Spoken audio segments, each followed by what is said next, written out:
থেকে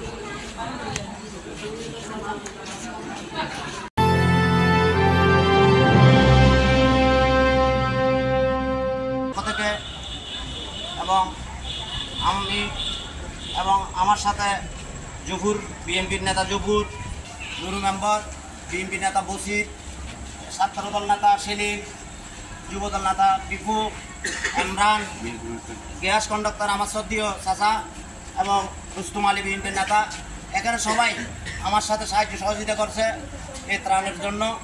আমি বোয়ালখালী তারা যুবদলের পক্ষ থেকে সহযোগিতা চাচ্ছি এই ত্রাণ যেন আমরা দিতে পারি। সবাইকে ধন্যবাদ জানাই আমার বক্তব্য শেষ করছি।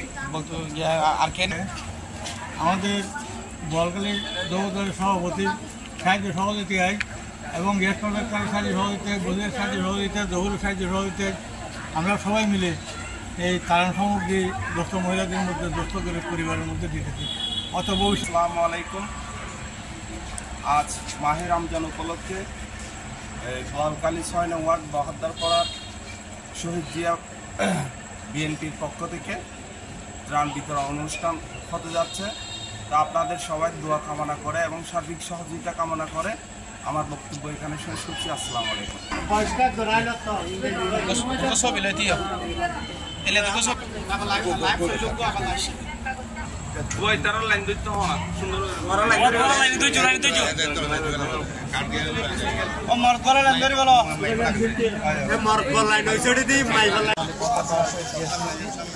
সংসদ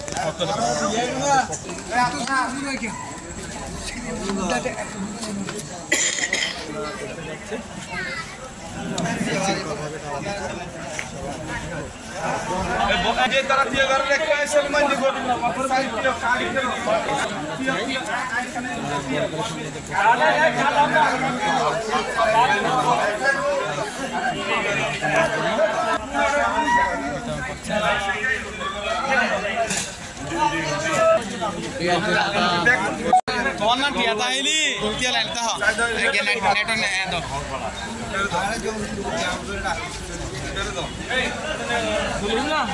দো দো দো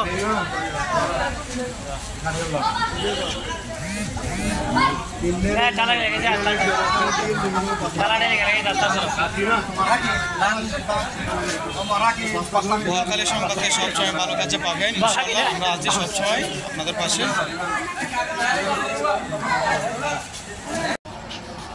৬ নম্বর ওয়ার্ড তারেক জিয়ার পক্ষ থেকে, জিয়াসির পক্ষ থেকে আমাদের রমজানের সব ইফতার সামগ্রী এবং বিতরণ অনুষ্ঠানে বহদ্দারপাড়া ছাত্রদল যুবদল বিএনপির পক্ষ থেকে তারেক জিয়ার সমর্থনে আমরা যে ইফতার মাহফিল আমাদের উপহার সামগ্রী দিয়েছি, তার জন্য যারা সার্বিক সহযোগিতা করেছে তাদেরকে আমরা ধন্যবাদ জানাই।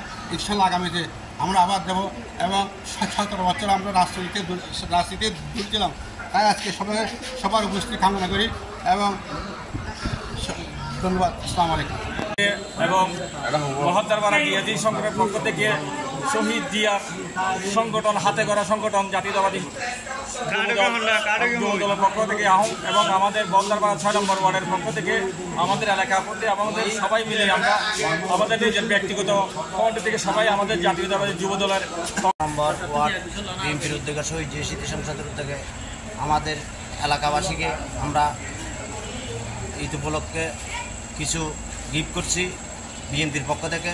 আমার সাথে সহযোগিতা করছে বিএনপি নেতা বসির আহমদ, জহুর, নুরু মেম্বার, টিফু এবং আরও অন্যান্য নেতৃবৃন্দ আছেন এবং সবাই গিয়াসউদ্দিন কন্ডাক্টর সহ এবং এই ইফতার জানাই এবং আগামীতে আরও সুন্দর করে দেওয়ার জন্য সবার আহ্বান করে আমার বক্তব্য শেষ করছি। খোদা হাফেজ, বাংলাদেশ জিন্দাবাদ। সবাইকে